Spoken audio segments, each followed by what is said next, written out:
Medieval history का एक सबसे इम्पोर्टेंट टॉपिक जो है घुरिद डायनेसिटी से रिलेटेड, जिसमें हम बात करेंगे मोहम्मद गोरी के बारे में। तो इसके बारे में अगर हम बात करने स्टार्ट करेंगे तो ये एक बहुत ही यहाँ से आगे जो है हमारी स्टोरी लिंक होती है विद द दिल्ली सल्तनत के साथ, कि दिल्ली सल्तनत कहाँ से आया। उसके लिए मोहम्मद गोरी की एक छोटी सी स्टोरी है जो आप लोगों के लिए सबसे इम्पोर्टेंट है इसे समझना। तो welcome to the medieval history series and तो ये जो हमारा टॉपिक है हम इसे कंटिन्यू करने वाले हैं विद मोहम्मद गोरी। इसके बारे में एक छोटा सा डिस्क्रिप्शन मैं आपको बताऊंगी जो हुआ था, एक भूमिका हम यहाँ पर देखेंगे कि भी अब तक हमने क्या पढ़ा था महमूद गोरी के बारे में और घुरिद डायनेसिटी के बारे में। अगर बात करें तो हमने अभी तक क्या रीड किया था, तो उस चीज को अभी दोबारा से मेमोराइज करवाने के लिए मैंने आपके लिए ये एक सीरीज लेकर के आई हूँ, जिसमें आपको यहाँ से हमारा मेडाइवल हिस्ट्री आगे कंटिन्यू होगा। तो ये एक यहाँ पर हम बात कर रहे थे महमूद गोरी के बारे में। महमूद गोरी का जो टाइम पीरियड था, तो यहाँ पर महमूद गोरी की हम बात कर रहे थे। महमूद गोरी का जो टाइम पीरियड रहा है, ये रहा है अप्रोक्सीमेटली 1173 से लेकर के 1206 सीई तक का टाइम पीरियड। जो महमूद गोरी था इसका ये टाइम पीरियड यहाँ पर हमारे पास मैंने आपको मेंशन किया है, दैट इज 1173 सीई से लेके 1206 सीई कॉमन एरा तक का। तो इसमें क्या हुआ था, जो मोहम्मद गोरी था, गोरी जो था ये रियल फाउंडर रहा है एक इस्लामिक एम्पायर का। तो गोरी के बारे में ही आज मैं आपको थोड़ा सा जो है डिस्क्रिप्शन बताऊंगी। बाकी का जो होगा वो मैं आपको यहाँ पर जो जिसने भी बैटल्स जितनी भी इसने की हैं वो सभी बैटल्स के बारे में हम डिटेलिंग के साथ डिस्कस करेंगे। लेकिन एक छोटी सी पार्ट है, छोटा सा ही एक सेगमेंट है जिसमें गोरी की जो भूमिका रही है वो सब चीजें मैं आपको यहाँ पर एक्सप्लेन करूंगी with in a fast revision की फॉर्म में। एक क्विक रिवीजन की फॉर्म में जो बैटल्स होंगी वो बैटल्स हमारे लिए इंपॉर्टेंट हैं, तो बैटल्स को हम ज्यादा डीपली देखेंगे, डीपली उसकी एक्सप्लेनेशन आपको मिलेगी। यहाँ पर गोरी का एक छोटा सा यहाँ पर सेगमेंट है कि ये जो था ये रियल फाउंडर था of the Islamic empire. India के अंदर जो इस्लामिक एम्पायर बिल्ट हुआ था उसका ये रियल फाउंडर था। तो ये जो है ये रियल फाउंडर है, रियल फाउंडर ऑफ इस्लामिक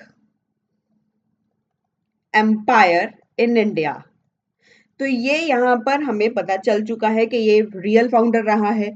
इसने बहुत सारे इन्वेजन्स किए हैं गोरी ने अगेंस्ट इंडिया।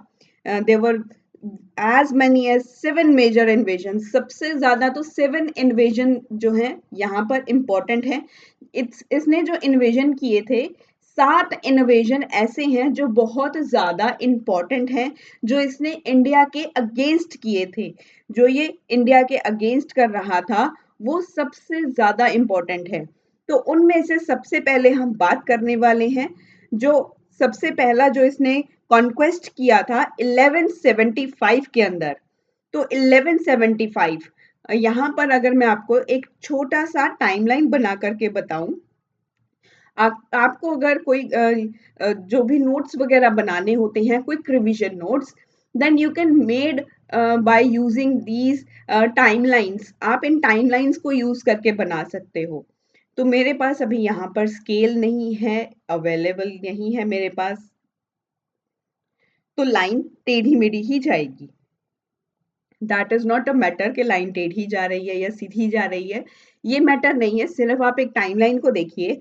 तो ये मोहम्मद गोरी के बारे में हम यहाँ पर बात कर रहे हैं, जिसका टाइम पीरियड हम यहाँ पर मानते हैं 1173 से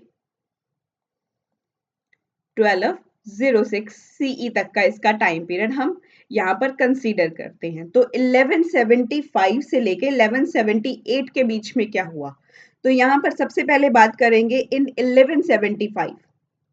ये 1175 सीई की बात हो रही है, जहां पर इसने अपना पहला एक्सपेडिशन किया था, अपना पहला जो आक्रमण किया था, दैट इज अगेंस्ट मुल्तान। तो इसने एक्सपेडिशन किया अगेंस्ट मुल्तान, मुल्तान के अगेंस्ट हुआ, जो इसका काफी सक्सेसफुल रहा। तो उसके बाद यहाँ पर इन्होंने बाद में यहाँ पर 1178 के अराउंड की अगर हम बात करें तो मुल्तान और अपर सिंध के इलाके को इन्होंने यहाँ पर कॉन्कर कर लिया था। इसका कॉन्क्वेस्ट यहाँ पर हो चुका था।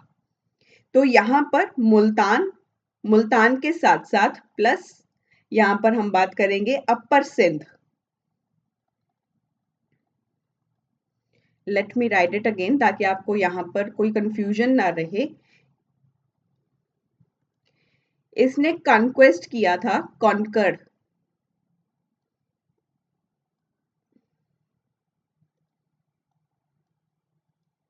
तो 1175 में इसने कॉन्कर किया, conquered Multan plus upper Sindh. तो इन इलाकों को जो गोरी है इसने यहाँ पर कॉन्क्वेस्ट कर लिया, इसने यहाँ पर अपना जो है कब्जा जमा लिया था इन 1175 सीई। 1173 से 1175 सीई की बात कर रहे हैं। तो 1175 सीई के दौरान गोरी ने कॉन्कर किया मुल्तान और अपर सिंध के रीजन को। उसके बाद 1178 के दौरान क्या होता है, 1178 के दौरान ये गुजरात को कॉन्कर करते हैं। तो गोरी 1178 सीई के दौरान ये कॉन्कर करता है, कॉन्कर्ड गुजरात, गुजरात को कॉन्कर करता है। I will only talking about the conquest which Ghori had done, the conquest which Ghori is going through. जो ये टाइम पीरियड है, इस टाइम पीरियड के दौरान जो भी हम डिस्कस करने वाले हैं वही मैं आपको यहाँ पर बता रही हूँ। लेकिन जो हमारी बैटल्स होंगी that would be discussed in detailed in this video. So detailing के साथ तो हम हमारी बैटल्स को ही यहाँ पर कंसीडर करने वाले हैं। यहाँ पर 1178 सीई के दौरान गोरी कॉन्कर्ड गुजरात, गुजरात को इसने कॉन्कर कर लिया। उसके बाद क्या हुआ, इन्होंने पंजाब और लाहौर का जो क्षेत्र था इसको भी इन्होंने कॉन्कर कर लिया। तो 1179 से 1186 का टाइम पीरियड है। तो 1179 अप्रोक्सीमेटली यही आसपास ही बात हो गई इसकी, 1179 की बात हो रही है। यहां पर इन्होंने कॉन्कर किया पेशावर को,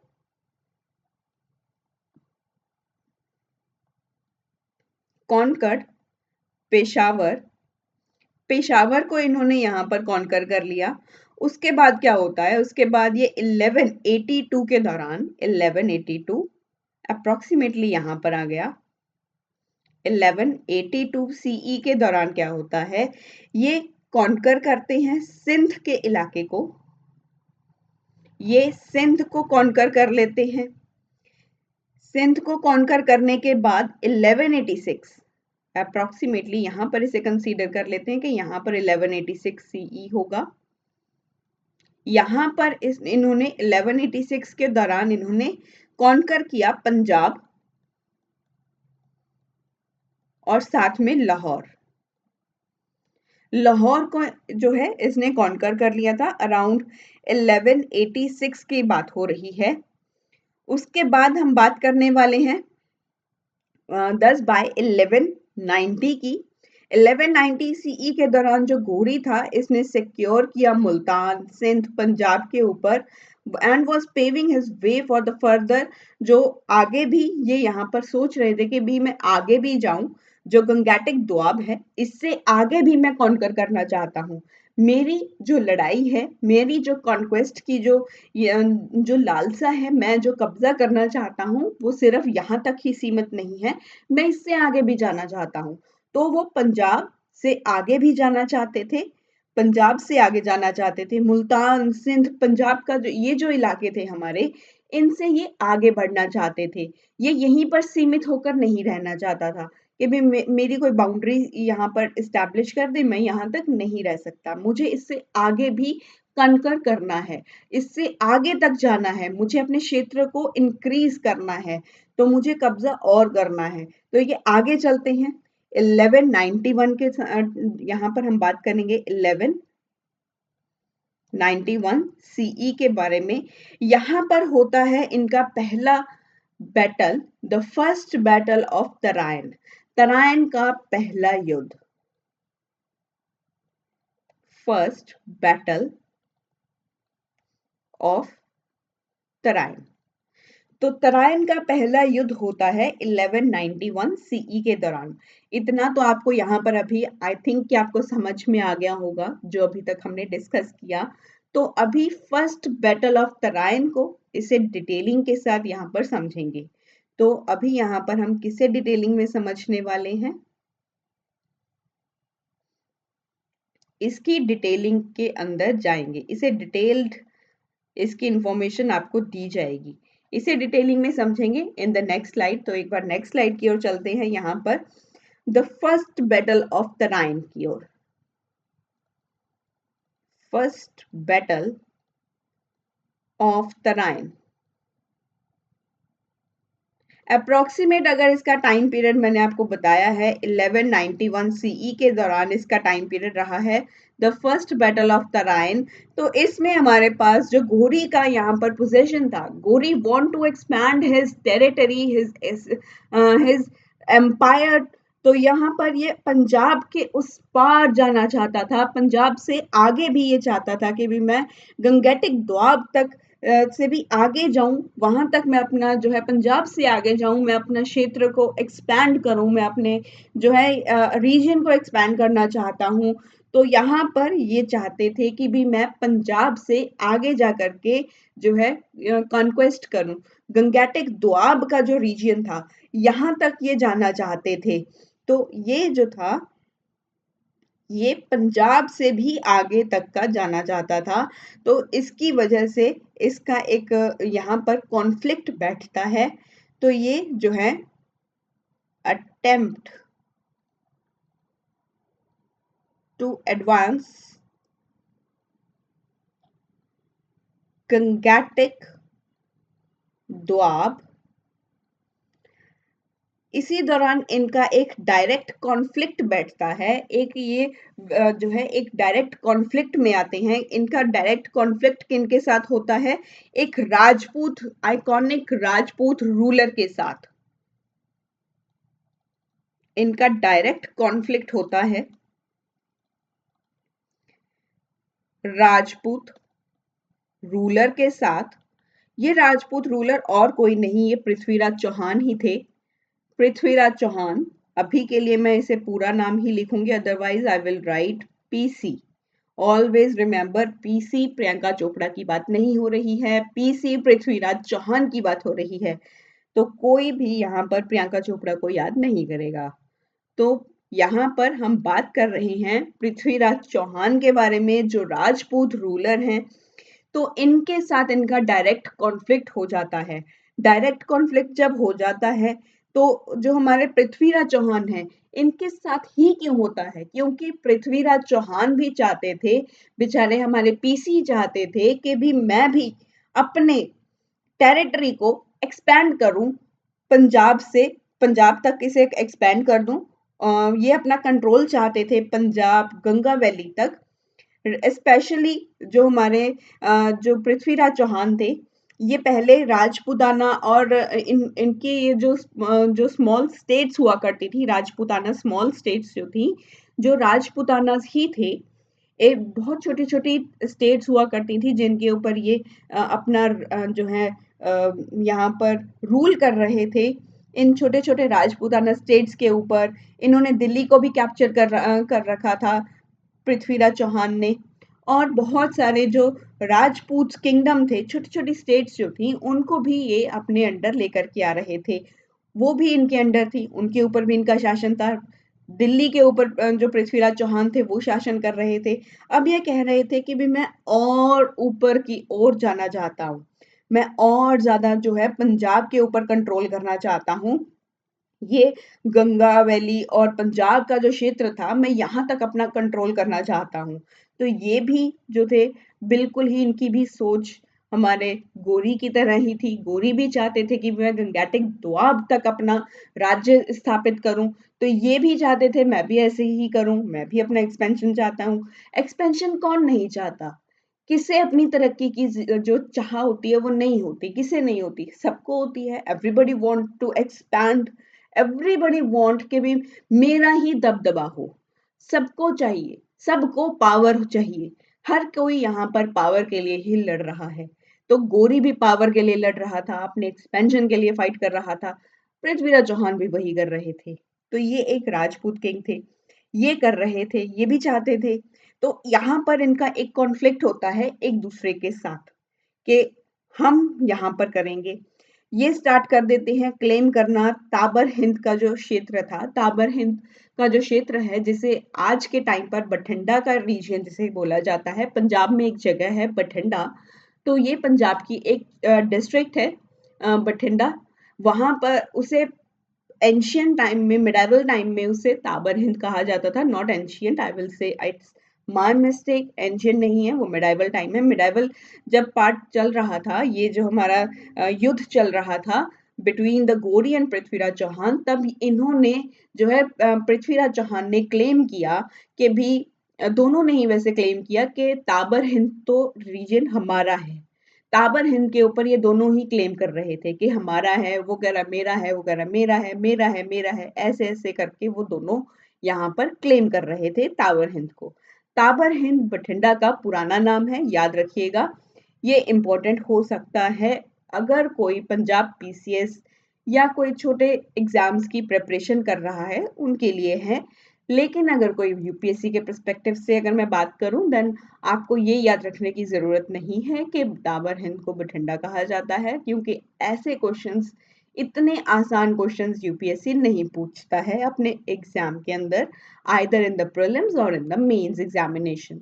दोनों के अंदर वो आपसे इनका नाम नहीं पूछने वाला है। बस आपको इतना ही याद रखना है कि पृथ्वीराज चौहान और गोरी ने, दोनों ने ताबर हिंद का जो क्षेत्र था इसके ऊपर अपने क्लेम यहाँ पर किया, अपना यहाँ पर जो है क्लेम किया कि भी ये हमारा रीजन है, वो कह रहा है ये हमारा रीजन है। तो यहाँ पर पहला युद्ध होता है तराइन का। तराइन जो है, अभी तराइन कहाँ है? ये तराइन तो हमने पढ़ लिया, ताबर हिंद का तो हमें भी पता चल चुका है कि ये बठिंडा का रीजन था। अब ये तराइन क्या है? ये तराइन एक जगह है जो करनाल के पास है। करनाल आज का प्रेजेंट जो हमारा हरियाणा है, हरियाणा में आपने एक क्षेत्र का नाम सुना होगा करनाल। करनाल के पास एक जगह थी जो है तराइन। तराइन एक जगह है जो करनाल के पास है, which is in present Haryana. जो आज का जो हमारा हरियाणा है वहां पर प्रेजेंट है ये। तो वहां पर प्रेजेंट जो करनाल है उसके पास एक जगह है तराइन। तो ये एक जगह थी तराइन, वहां पर इनका युद्ध होता है एक दूसरे के साथ। तो ये किसे क्लेम करते हैं? यहाँ पर दोनों ही क्लेम करते हैं ताबर हिंद के ऊपर। ताबर हिंद के ऊपर ये दोनों ही क्लेम करते हैं, जो कि बठिंडा का रीजन है। तो करनाल के अंदर इनका पहला युद्ध होता है, जिसमें गोरी बाल बाल बचते हैं मरते मरते। एकदम इतना ज़्यादा पृथ्वीराज चौहान ने उनके ऊपर ऐसा हमला किया कि वो बेचारे जो गोरी था वो बेचारा एकदम बाल-बाल बच गया कि भी नहीं तो अभी ही उसके नाम का यहाँ पर जो है वो अभी ही उसकी मृत्यु हो जाती। इतना ज़्यादा वो बाल-बाल बचा, अपनी मौत को छू कर टक से वापस आया है गोरी। तो मौत को छू कर टक से वापस आने वाले गोरी ने जो थी अपनी आर्मी जो है वो दोबारा वापस लेकर के चला गया। वो अपनी आर्मी को वापस लेकर के चला गया, जिसमें पृथ्वीराज चौहान बठिंडा के ऊपर कॉन्कर कर लेते हैं। बठिंडा के ऊपर अपनी कब्जा जमा लेते हैं और बस एक छोटी सी मिस्टेक कर देते हैं। तो गोरी जो है यहाँ पर हार जाता है पृथ्वीराज चौहान से। आई विल राइट हियर, एक एक्सप्लेनेशन के लिए आपको एक स्टोरी की फॉर्म में बताया जा रहा है। यहाँ पर जो पॉइंट्स हैं वो बहुत ज़्यादा इंपॉर्टेंट है, ये पॉइंटर्स को आप नोट डाउन कर लीजिएगा। फर्स्ट बैटल ऑफ तराइन होता है, जिसमें जो गोरी है यहाँ पर गोरी जो है वो नैरोली बाल बाल बच गया, नैरोली एस्केप्ड डेथ। एंड जो इसकी आर्मी है राउटेड। तो ये अपनी आर्मी को वापस लेकर के चला जाता है क्योंकि गोरी को यहाँ पर बहुत ही जो है एक हार का एक सामना करना पड़ता है। गोरी हार जाता है, पीसी जीत जाते हैं। पीसी यहाँ पर बठिंडा के ऊपर अपना कब्जा कर लेते हैं। Now PC conquered Bathinda. अभी पीसी बठिंडा के ऊपर अपना कब्जा कर लेते हैं, लेकिन फिर भी यहाँ पर पीसी से एक छोटी सी गलती हो जाती है। अभी वो छोटी सी गलती क्या है, वो छोटी सी गलती ही बहुत बड़ी बन जाएगी पृथ्वीराज चौहान के लिए। तो अभी यहाँ पर इनसे एक छोटी सी गलती ये होती है कि ये गोरी को हल्के में ले लेते हैं। ये अलग ही लेवल के इंसान थे, इन्होंने गोरी को हल्के में ले लिया। अरे भैया, उसको हल्के में नहीं लेना था, क्योंकि वो आया ही कॉन्कर करने के लिए था। वो यहाँ पर लूटने के लिए नहीं आया था। वो गजनी की तरह लूटने के लिए नहीं आया था। वो गोरी है, ही इज गोरी, वो गोरी है। वो यहाँ पर कॉन्कर करने के लिए आया है, वो यहाँ पर कब्जा करने के लिए आया है। जब कब्जा करने के लिए आया है तो आप उसे हल्के में नहीं ले सकते। आप उसे हल्के में नहीं ले सकते। अगर वो लूटने के लिए भी आया होता तब भी आप उसे हल्के में नहीं ले सकते, क्योंकि जो भी हमारे खिलाफ जाने की कोशिश करेगा, इंडिया के खिलाफ जाने की कोशिश करेगा, उसको मुंह तोड़ जवाब तो मिलेगा ही मिलेगा। तो यहाँ पर हमारे जो पीसी हैं वो यही गलती कर देते हैं कि वो बठिंडा के ऊपर अपना कोई ऐसा जो भी जनरल है उसे यहाँ पर बिठा करके ही नहीं जाते। वो कोई भी यहाँ पर अपनी आर्मी को छोड़कर नहीं जाते, वो किसी को भी यहाँ पर अपना जो है नहीं बिठा करके जाते, उत्तराधिकारी जो है एज़ अ जनरल भी नहीं बिठा करके जाते, एज़ अ गवर्नर भी किसी को नहीं बिठा करके जाते कि भैया मैं जा रहा हूँ, तुम यहाँ पर इसकी देख-रेख करना, हम आएँगे, बाद में आपसे मिलेंगे कि यहाँ पर क्या करना है। तो वो ताबर हिंद के एरिया के ऊपर उसे ऐसे ही खुला छोड़ के आ जाते हैं। अगर आपने किसी भी मीठी चीज को हवा में बाहर रख दिया तो जो हाउस फ्लाइज होंगी, मक्खियां जो होती हैं वो भिनभिनाती ही हैं। मीठा देखकर मक्खियां भिनभिनाएंगी, वो आकर के वहीं पर बैठेंगी अनटिल और अनलेस आप उसे कवर अप नहीं करोगे। तो यही बात पीसी ने की, बठिंडा को ऐसे ही छोड़कर चले गए। कोई आर्मी को बिठा कर नहीं गए, कोई गवर्नर नहीं बिठा करके गए, कोई जनरल नहीं यहाँ पर लगा करके गए, तो कुछ भी नहीं किया इन्होंने। इन्होंने ऐसे ही इसको छोड़ करके चले गए। और यही एक सबसे बड़ी अपॉर्चुनिटी बना गोरी के रिटर्न का। तो यहाँ पर गोरी को जब पता लगता है कि ताबर हिंद के ऊपर तो कोई भी नहीं बैठा है, ना कोई जनरल बैठा है, ना पीसी ने किसी को बिठा करके गए हैं, तो वो पीसी की गलती का फायदा उठाने की कोशिश करता है। तो वो यहाँ पर दोबारा आता है, अपनी फोर्सेस को लेकर के आता है, और जब दोबारा से आएगा तब एकदम नए अवतार में आएगा। तब वो आकर के बोलेगा पीसी को कि भी क्या हुआ, क्या लगा था नहीं लौटेंगे। अब वो लौट चुका है, अब वो एकदम पावर से आया है। उसने तुम्हारे सभी जो टैक्टिक्स थे, तुम्हारे जो भी तुम चाल चल रहे थे युद्ध के अंदर, जो पीसी चाल चल रहा था, जो पृथ्वीराज चौहान ने जितनी भी यहाँ पर अपने युद्ध के अंदर जो भी टैक्टिक्स दिखाए, वो सभी को यहाँ पर उसका एंटीडोट लेकर के आया था कि मुझे अभी क्या करना चाहिए। तो मुझे इसकी आर्मी को हराने के लिए क्या करना चाहिए, वो उस चीज का एंटीडोट भी अपने साथ लेकर के आया था। आया था, बहुत पावरफुल बनकर आया था, एकदम एडवांस बन करके आया था। अभी गोरी को रोकना बहुत मुश्किल हो चुका होगा, क्योंकि वो नहीं रुकने वाला। अभी वो ये जो टाबर हिंद का एरिया है वो इसे लेकर ही मानेगा। लेकिन ये गलती जो पृथ्वीराज चौहान है उन्होंने की थी। अभी ये जो गलती है हम इसके आगे चलेंगे, इन्होंने ये गलती तो की, इससे गोरी को दोबारा से इनविटेशन मिला भारत में वापस आने का। तो इसके बाद होने वाली है the second battle of Tarain. तो सेकेंड बैटल ऑफ तराइन होगी, जो बहुत ही ज्यादा इंपॉर्टेंट होगी। यहाँ पर जो है एकदम से गेम आपको चेंज होती हुई दिखाई देगी।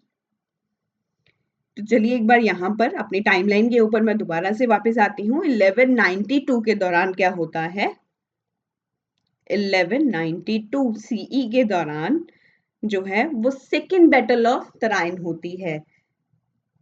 Second battle of Tarain, second battle of Tarain होती है। इसे भी हम अच्छे से डिटेलिंग के साथ डिस्कस करने वाले हैं। तो let me change the colour here once, ताकि डिस्क्रिप्शन में आपको आसानी हो जाए, आप डिस्टिंक्शन कर पाओ इस चीज का। तो ये है हमारा सेकेंड बैटल, इसके बारे में हम डिटेलिंग के साथ समझेंगे कि यहाँ पर क्या हुआ। तो ये आएगा second battle of Tarain. Second battle of Tarain के बारे में हम नेक्स्ट स्लाइड में बात करने वाले हैं। बड़ा लाइट सा कलर है, एक बार डार्क ब्लू सा कलर ले लेते हैं यहाँ पे। सेकेंड बैटल ऑफ तराइन, ये 1192 सीई के दौरान हुआ था। इसके बारे में अब हम डिस्कस करेंगे। ये बैटल एक टर्निंग पॉइंट है इंडियन हिस्ट्री के लिए, जैसे मैंने आपको बताया। यहाँ पर पृथ्वीराज चौहान जो है हार जाते हैं गोरी से। PC got defeated here. मैं पृथ्वीराज चौहान का पूरा नाम नहीं लिख रही हूँ, आप इसे समझ जाइएगा कि I am talking about Prithviraj Chauhan. Prithviraj Chauhan was defeated, इनको हार का सामना करना पड़ा। और गोरी जो थे ही एमर्ज्ड सक्सेसफुल, यहाँ पर गोरी सक्सेसफुल हो जाते हैं। ऑब्वियस सी बात है, अगर जो पृथ्वीराज चौहान है ये हार रहे हैं, देन गोरी शुड विन द गेम, वो इस बैटल को जीत जाते हैं।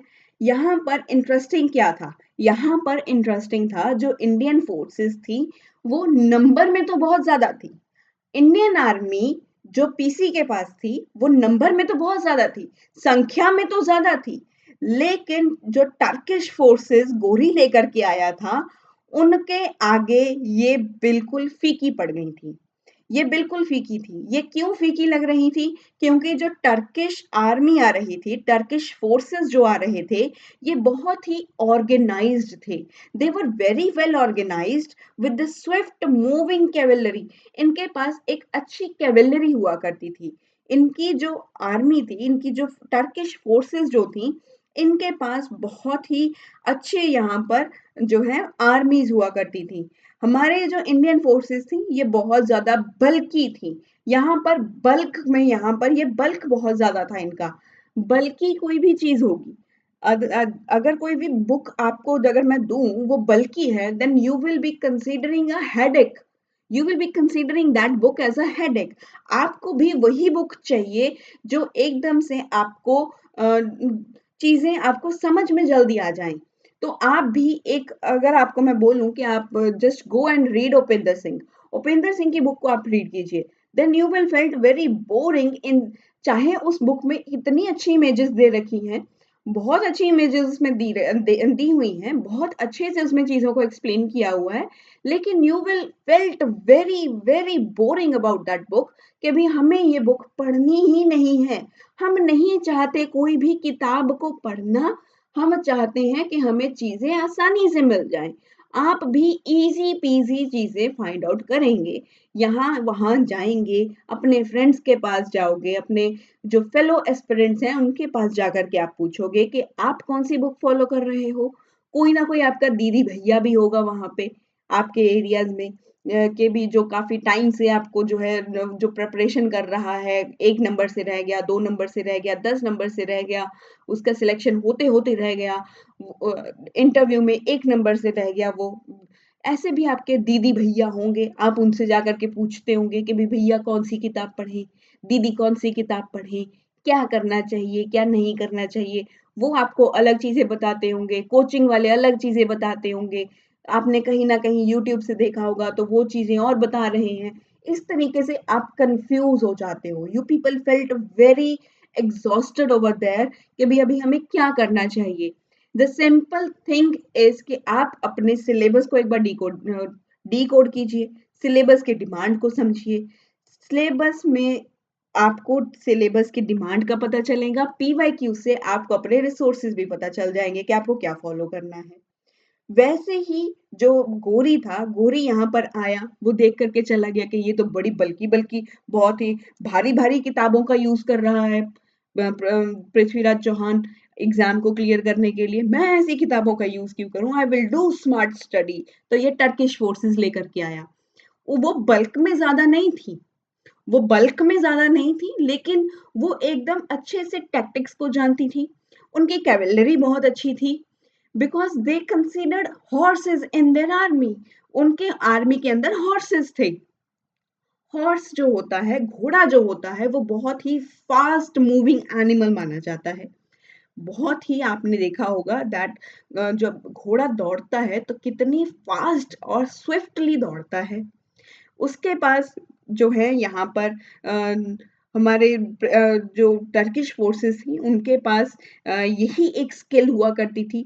एकदम से स्पीड थी इनके पास, कैवेलरी जो थी इनकी बड़ी अच्छी थी, इनकी आर्मी अच्छी थी। इनके जो घोड़े थे, घोड़ों के जो हूफ्स होते हैं आपने देखा होगा उनके पाँव को हूफ बोला जाता है। जैसे ह्यूमन बीइंग्स के पाँव को फीट बोला जाता है, घोड़े के पाँव को हूफ बोला जाता है।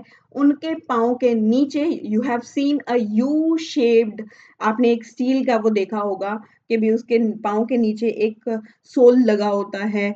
एक वो हॉर्स का जो होता है ना कि उसकी हूफ्स को प्रोटेक्ट करने के लिए नीचे एक स्टील का या किसी भी मेटल का वो यूज़ करके लगा दिया जाता है। ताकि उसके नीचे जो हूफ्स हैं वो खराब ना हो जाएँ, वो अच्छे से रन कर पाए, तो वो सब चीज़ें वो यूज़ करते थे। और जो है ये अगर आप घोड़े के ऊपर बैठे हो तो आपका जो पोस्चर है, जो नीचे जो सीट लगाई जाती है, वो भी आपकी अच्छी होनी चाहिए। आप अच्छे से उसको एकदम से टाइट-वाइट करके एकदम से बैठे हो उसके ऊपर, उसके आपने लगाम को पकड़ा हुआ है, लगाम को अच्छे से कंट्रोल कर पा रहे हो and you people are very swiftly running the horse in a very swift manner, then you can win the race easily. आप उस रेस को आसानी से जीत जाएँगे क्योंकि आपने घोड़े को जो है अच्छे से आपने उसको जो है अपना ट्रेनिंग ली है। आपने जो है आपके हॉर्स का जो है यहाँ पर आपके हूफ्स बहुत अच्छे से मेंटेन किए जा रहे हैं। आपने उसके जो सीट है वो बहुत स्टायरप्स जो लगाए हुए हैं, आयरन के जो स्टायरप्स लगाए जाते थे वो भी बहुत अच्छे से लगाए जाते थे ताकि एक अच्छा होल्ड बन पाए। जो हॉर्स राइडर है, जो हॉर्स को राइड कर रहा है, वो जब भी यहाँ पर इसका यूज़ करे तो वो यहाँ पर उसका ग्रिप अच्छा बने, वो होल्ड अच्छे से करके बैठे और अपना जो है स्ट्राइकिंग पावर दिखा सके बैटल के अंदर। तो वो ये सब चीज़ों का यूज़ कर रहे थे, कैवेलरी का यूज़ कर रहे थे। तो उनके हॉर्सेस वो कंसीडर करते थे अपनी अ, आर्मी के अंदर, अपने टर्किश फोर्सेस के अंदर। तो ये एक उनका कारण था जीतने का। और हमारे यहाँ पर बल्की-बल्की चीज़ें होती थी। एलिफेंट कितना बड़ा जानवर है, जितना बड़ा जानवर है उतना ही सुस्ती से चलता है, अपनी मर्ज़ी से चलता है, आराम-आराम से झूम-झूम के चलेगा। वो अपनी मस्ती में चलने वाला एक जानवर। जितने में तुम एक आर्मी पर्सन को आप किल कर रहे हो, उतने में हॉर्सेस 10-15 को निपटा करके आ रहा है, तो वो क्यों नहीं जीतेगा? वो आखिर उसकी जीत क्यों नहीं होगी? वो क्यों अपना जो है यहाँ पर हार जाएगा? तो गोरी ने इन सब टैक्टिक्स का यूज़ किया।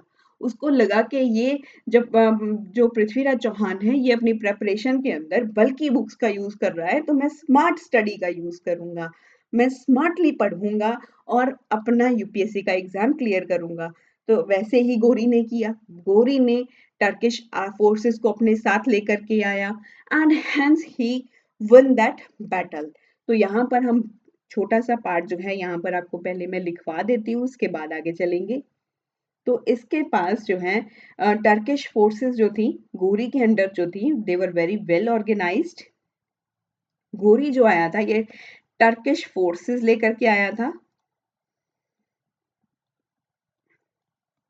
जो वेल ऑर्गेनाइज्ड थी और कैवेलरी का ये यूज़ कर रहे थे।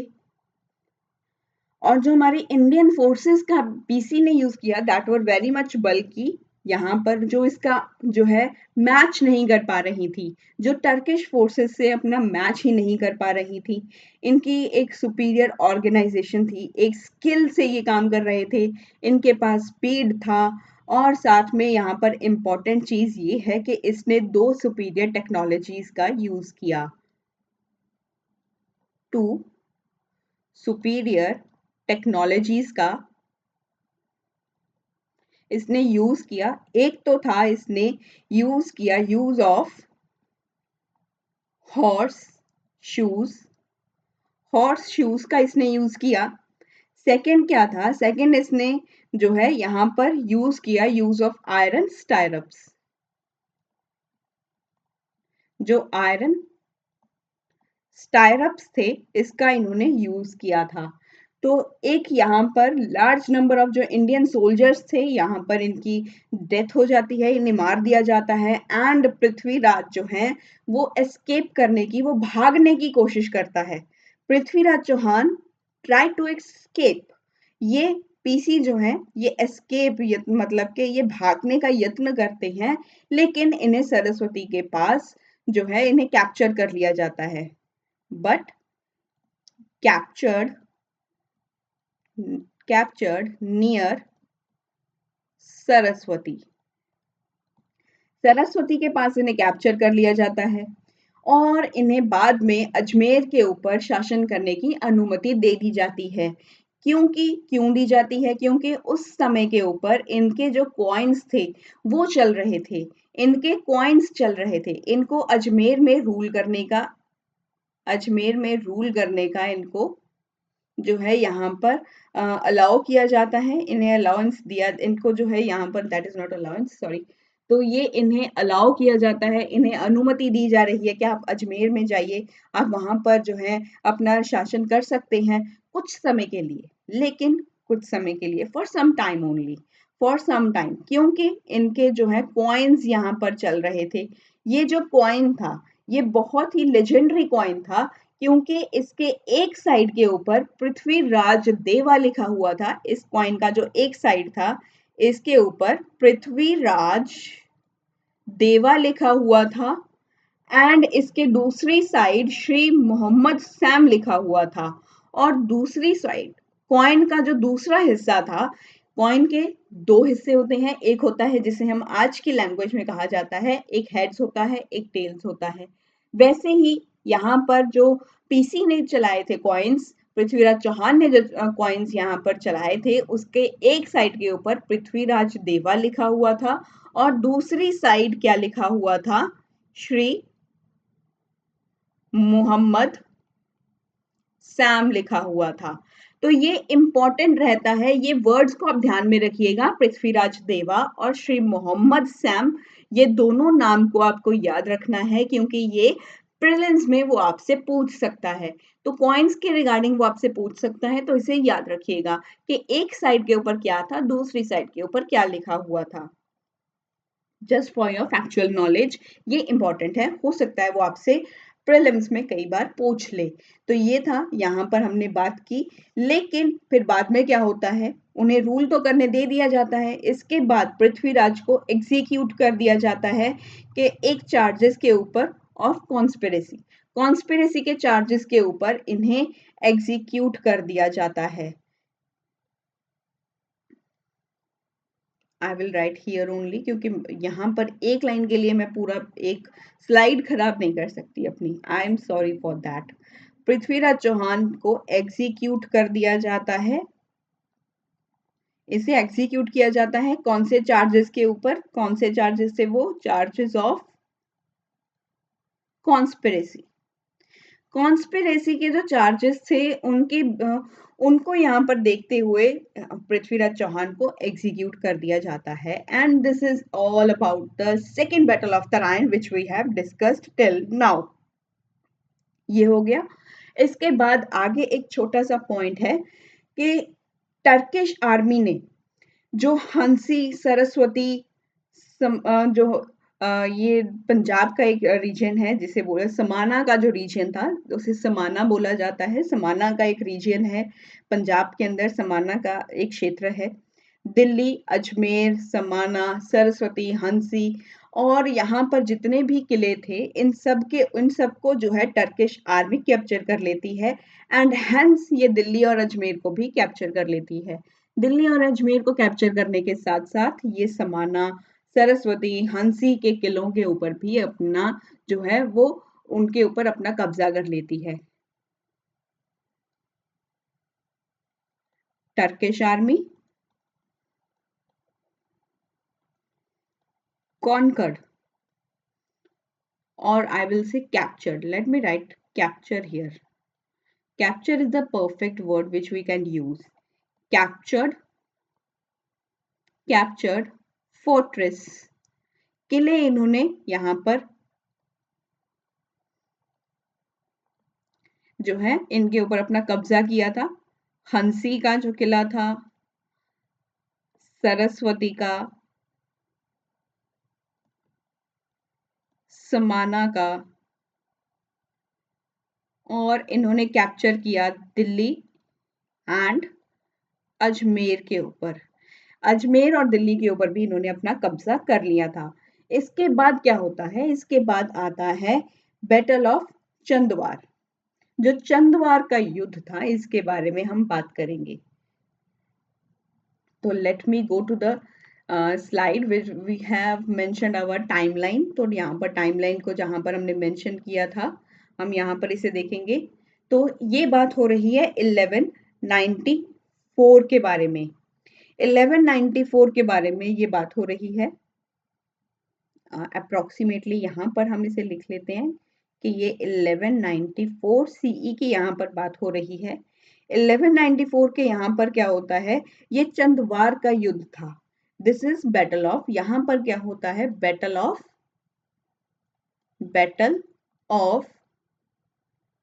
चंदवार। यहाँ पर चंदवार का युद्ध होता है।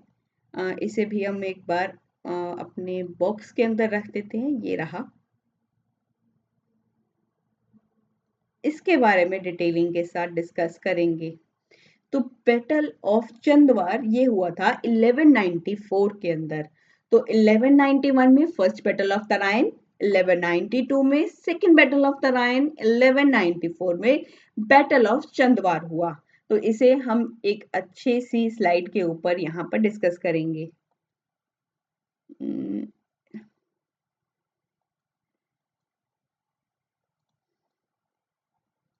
Battle of Chandawar 1194 CE. यहाँ पर क्या होता है? गोरी जयचंद्र। जयचंद्र कौन थे? जयचंद्र जो थे ये गढ़वाला डायनेसिटी से बिलोंग करते थे। कन्नौज के शासक जो गढ़वाला डायनेसिटी से बिलोंग करते थे, जयचंद्र, उनको गोरी ने यहाँ पर गोरी डिफीटेड जयचंद्र। गोरी ने जयचंद्र को हरा दिया। जयचंद्र के हार जो है उनको हार का सामना करना पड़ा जयचंद्र को। तो यहाँ पर गोरी डिफीटेड जयचंद्र। जयचंद्र के बारे में अगर हम बात करें तो ये गढ़वाला डायनेसिटी से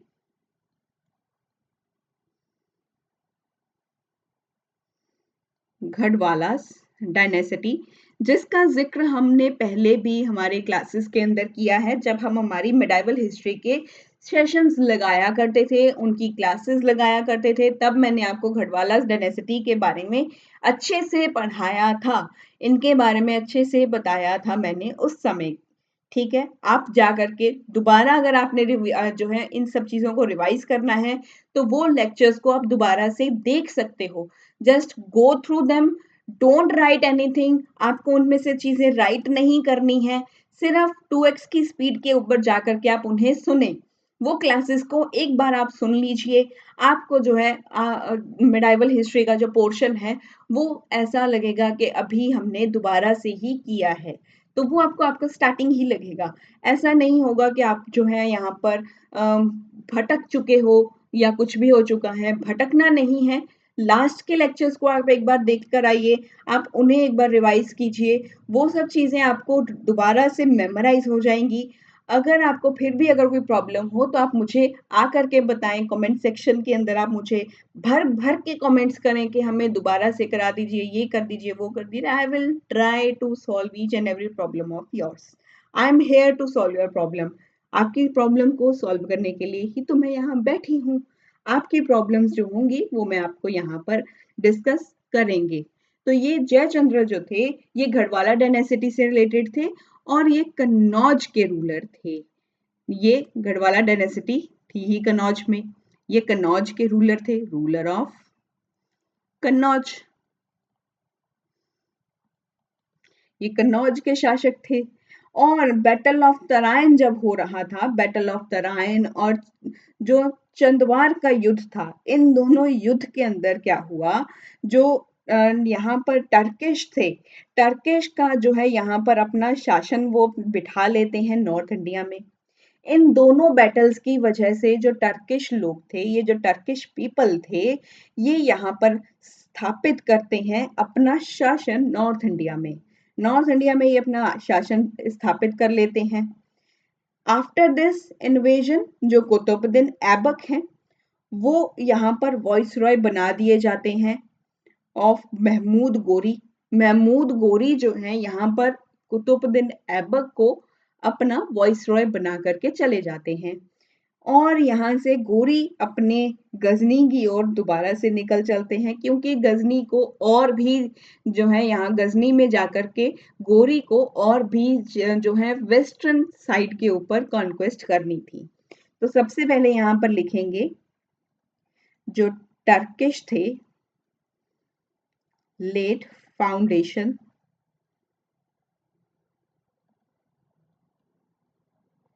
इन नॉर्थर्न इंडिया। ये हुआ था तराइन एंड चंदवार के युद्ध के बाद। जब चंदवार का युद्ध हो रहा था तब गोरी ने जयचंद्र को हरा दिया और तराइन में जो पीसी थे उनको हरा दिया था। और इन्हीं दो बैटल्स की वजह से जो टर्किश थे उन्होंने अपना जो है यहाँ पर रूल यहाँ पर स्थापित कर दिया। लेड द टर्किश रूल, जो टर्किश रूल था वो यहाँ पर स्थापित हो जाता है नॉर्थ इंडिया में तराइन और चंदवार के युद्ध के कारण ही। इसके बाद क्या होता है, आफ्टर दिस इन्वेजन, ये इन्वेजन होने के बाद जो कुतुबुद्दीन ऐबक हैं इन्हें यहाँ पर वॉइसरॉय बना दिया जाता है। कुतुबुद्दीन ऐबक, इतना लंबा नाम नहीं लिखेंगे नेक्स्ट टाइम से। नेक्स्ट टाइम से हम सिर्फ और सिर्फ ऐबक ही लिखेंगे। तो कुतुबुद्दीन ऐबक को यहाँ पर वॉइस रॉय बना दिया जाता है। गोरी की गोरी जो है यहाँ पर इन्हें वॉइस रॉय बना करके चले जाते हैं, क्योंकि गोरी ने गजनी में जाकर के और भी इस जो है वेस्टर्न फ्रंटियर्स के ऊपर इसने और भी कॉन्क्वेस्ट करनी है और भी इन्हें इसने जो है वहां पर जाकर के अपने जो है क्षेत्र का एक्सपेंशन करना है वेस्ट की ओर। वेस्ट की ओर ये एक्सपेंशन करना चाहता है, तो ये वापस चला जाता है। इसका एक कारण है, तो ये कारण मैंने आपको बता दिया कि ये यहाँ से चला जाता है। तो ये जो कुतुबुद्दीन ऐबक हैं इन्हें वॉइसरॉय बना करके जाता है। ये इनका स्लेव है, ये स्लेव है गोरी का ये गुलाम है। तो गोरी का गुलाम है और यहाँ पर एक वॉइसरॉय के तौर के ऊपर इसे लगा करके जाते हैं, जो आगे और भी ज्यादा कॉन्क्वेस्ट यहाँ पर कंटिन्यू रखता है ऐबक। तो यहाँ पर इसके बाद क्या होगा, इसके बाद जो होगा वो कॉन्क्वेस्ट होगा गुजरात के ऊपर, बुंदेलखंड के ऊपर, बंगाल के ऊपर और बिहार के ऊपर। तो नेक्स्ट हम यहाँ पर बात करेंगे ये जो है ये जो टाइमलाइन है विच आई हैव मेड हियर, ये टाइमलाइन को यहाँ से 1194 से आगे कंटिन्यू कर रही हूँ, क्योंकि यहाँ पर मेरे पास स्पेस नहीं था। आपके पास नोटबुक होती है, आपके पास स्पेस है, आप यहाँ पर इसे अपना बना सकते हो। तो मैं इसे आगे कंटिन्यू कर रही हूँ फ्रॉम 1194 से। तो 1194 पर हमने देखा था कि यहाँ पर युद्ध होता है बैटल ऑफ चंदवार। चंदवार का युद्ध होता है, ये तो हमने बात कर ली। फिर इसके बाद क्या होता है 1195 के अंदर, 1195 सीई के दौरान क्या होता है, जो ऐबक है ये अलीगढ़ और रणथंभौर के ऊपर अपना कब्जा कर लेता है। तो ऐबक ऐबक कैप्चर्ड अलीगढ़, जो अलीगढ़ है प्लस रणथंभौर है। रणथंभौर जो है इसके ऊपर जो है अपना कब्जा कर लेता है।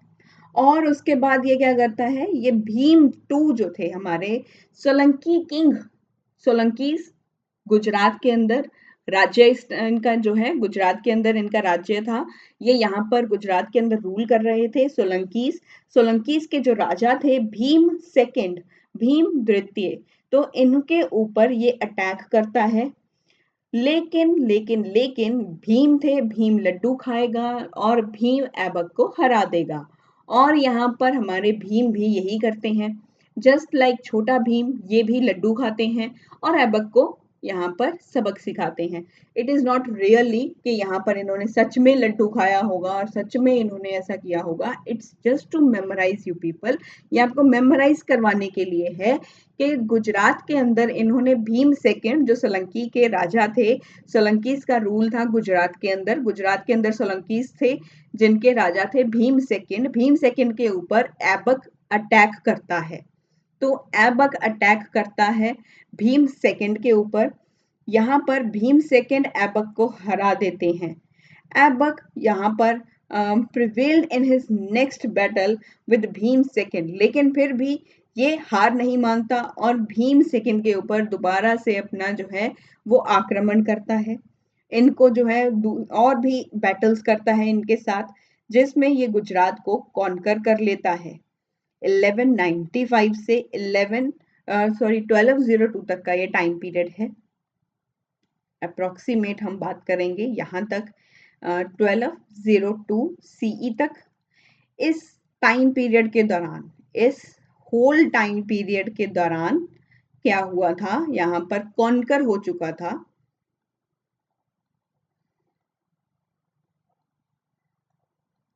ऐबक।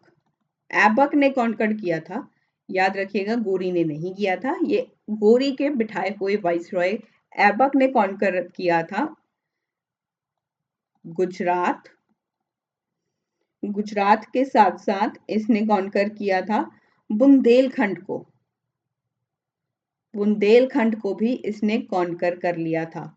तो ये था यहाँ पर द कॉन्क्वेस्ट। बुंदेलखंड के ऊपर कौन, गुजरात के ऊपर तो सोलंकीज राज कर रहे थे, बुंदेलखंड के ऊपर कौन राज कर रहा था, बुंदेलखंड के ऊपर राज कर रहे थे द चंदेला राजपूत। तो यहाँ पर थे बुंदेलखंड में थे चंदेलास, गुजरात में थे सोलंकी। सोलंकी के भी कौन से राजा, भीम सेकंड थे। भीम सेकंड पहले इनको हरा देते हैं लेकिन बाद में खुद ही हार जाते हैं, लेकिन बाद में खुद ही हार जाते हैं। फिर ऐबक इनके जो जगह थी, ये जो गुजरात इनके जहां पर ये रूल कर रहे थे, इसके ऊपर अपना कब्जा कर लेता है, गुजरात और बुंदेलखंड दोनों के ऊपर।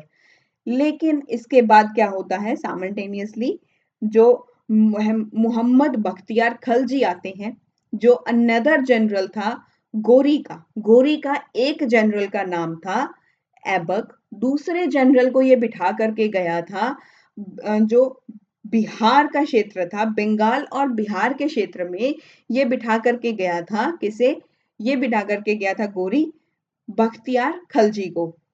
मोहम्मद बख्तियार खलजी, ये खलजी को बिठा करके गया था। तो खलजी जो है ये दूसरा एक अनदर जनरल था गोरी का, जिसने बिहार के ऊपर कब्जा किया। तो 1197 के दौरान, late me change the colour here,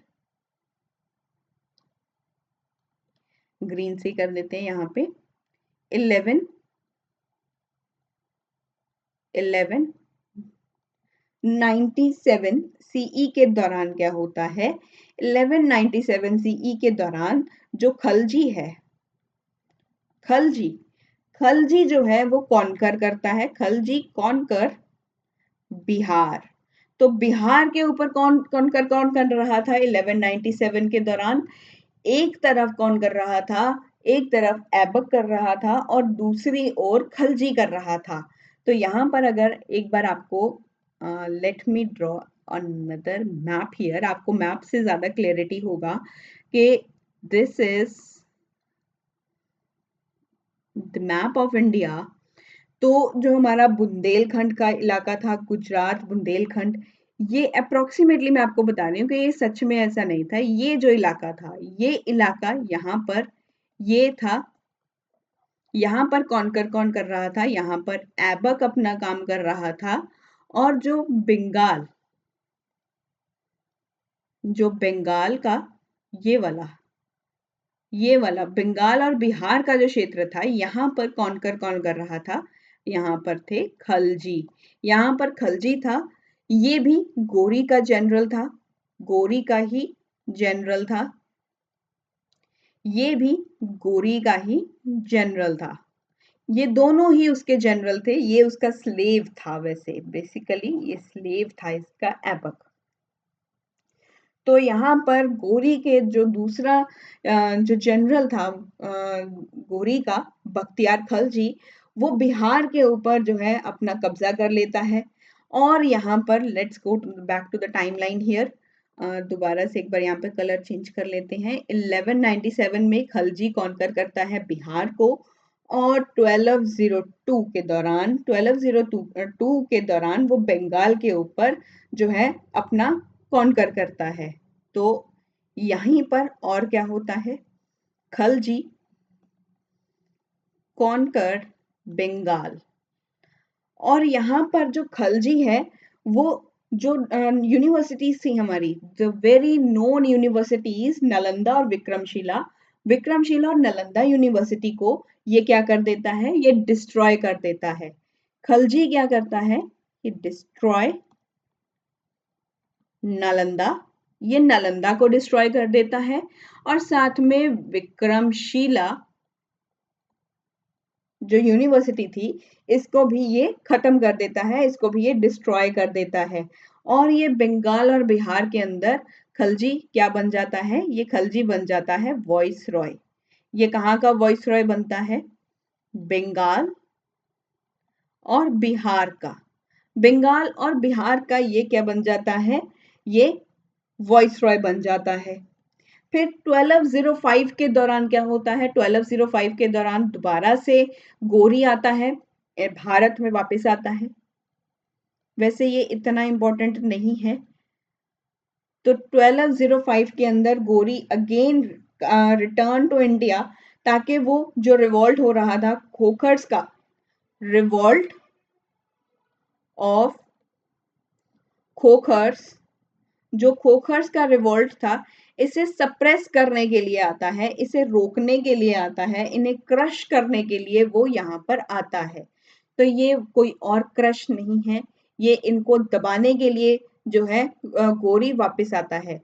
तो गोरी जब वापस आ रहा है, तो गोरी इस रिवॉल्ट को दबाने के लिए, इसे खत्म करने के लिए, इसको एकदम से क्रश करने के लिए वापस आता है 1205 सीई के दौरान। आ तो जाता है, लेकिन जाएगा कैसे? अभी 1206 का समय आया है। 1206 का अभी समय आया है। इसमें जो है गोरी की, यहाँ पर गोरी की डेथ हो जाती है। इसकी जो डेथ होती है,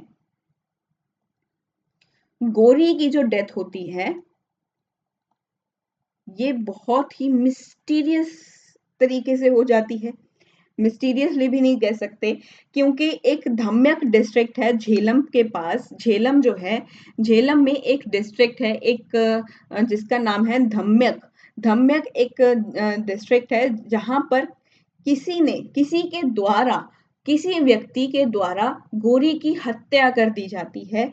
Ghori was killed by someone near Dhamyak district of Jhelum.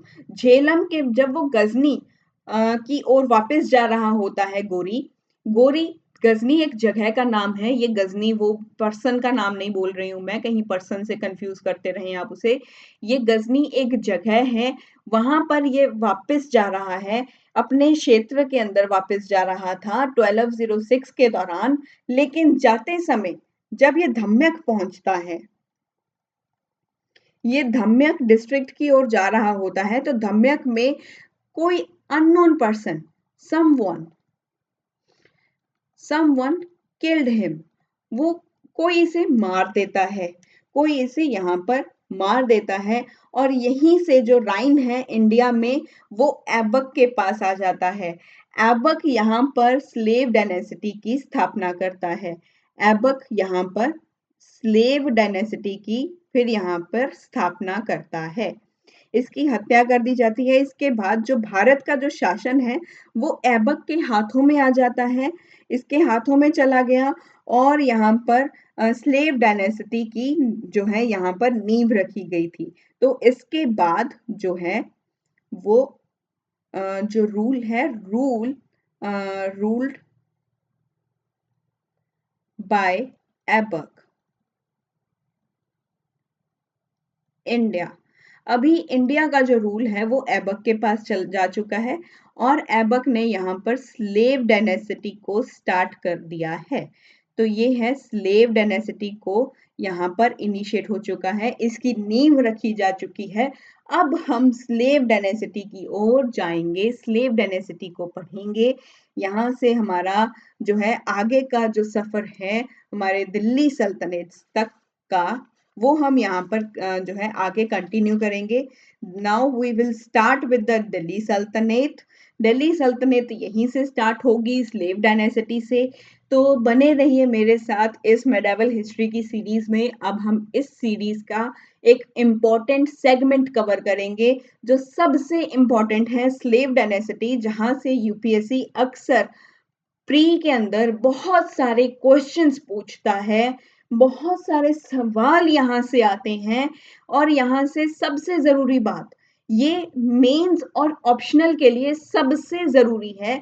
जिनका ऑप्शनल हिस्ट्री है वो इसे ध्यान से कवर कीजिएगा। आई विल ट्राई कि भी मैं कुछ सेगमेंट जो ऑप्शनल का है वो भी मैं आपको यहाँ पर कवर कर पाऊं। लेकिन ऑल दो ऑप्शनल का बहुत ज्यादा बड़ा सेगमेंट होता है, वो तो नहीं हो पाएगा, लेकिन मैं अपनी तरफ से पूरी कोशिश करूंगी कि जो भी चीजें यहाँ पर आपको इम्पोर्टेंट है, जो कहानी है वो आपको पता हो, और आप जब उसे अपनी किताब से पढ़ें तब आपको ज्यादा समय ना लगे, तब आप अच्छे से अपने क्वेश्चंस को अटेम्प्ट कर पाएं। तो ये मेरा सबसे बड़ा टारगेट होगा, आपके मेंस के क्वेश्चंस अच्छे से हों, आपके प्री के क्वेश्चंस अच्छे से हों। तो वो सब चीजें यहाँ पर जो है वो मैं आपको बताती रहूंगी। जो भी दिल्ली सल्तनत से रिलेटेड इंपॉर्टेंट चीजें आएंगी, इंपॉर्टेंट चीजें हमारे लिए सबसे इंपॉर्टेंट होंगी, तो वो सब चीजों को हम यहाँ पर देखेंगे।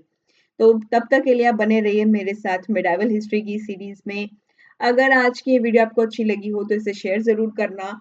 और सबसे इम्पोर्टेंट बात तो ये है, आप इसका जो पुराना सेगमेंट है हमारा, जब मेडिवल हिस्ट्री को लेक्चर 1 से शुरू किया था, आप उसे दोबारा से देखिए ताकि आप कनेक्टेड फील करें। बीच में ऐसा नहीं है कि आपको ऐसा लगे कि भी पता नहीं क्या ही पढ़ लिए हैं, क्या ही बता दिया है। तो ऐसा नहीं लगना चाहिए। आपको ये पता होना चाहिए कि लास्ट के सेगमेंट में हमने ये सब चीजें की थी। I know there is a big lag between the last lecture and between the today's lecture, a large lag, but उस लैग को कंप्लीट करने के लिए मैं आपको नीचे कमेंट सेक्शन के अंदर मेरे पुराने वीडियोस का जो लिंक है वो मैं आपको प्रोवाइड कर रही हूँ। आप मेरे चैनल के ऊपर प्लेलिस्ट जो बनी होती है वहां पर जाकर के भी आप मेरे मेडिवल हिस्ट्री के सेगमेंट को आप चूज करेंगे, then you will get all my videos in the playlist form. आप एक के बाद एक उन्हें सुने, सिर्फ सुने, आई विल नॉट से कि आप उन्हें लिखने बैठे, लिखिएगा मत, उन्हें सिर्फ सुनिए। आपको कहानी समझ में आनी चाहिए, आप कनेक्टेड फील करें, डिसकनेक्टेड ना फील करें। उसके लिए मैंने जस्ट आपको मेरे पुराने लेक्चर्स का रिकमेंडेशन साथ में दिया है, ताकि आपकी प्रेपरेशन अच्छे से हो और आप अपने जो सेगमेंट है आप उसे अच्छे से कंप्लीट करें। Thank you so much once again, keep learning and keep motivated.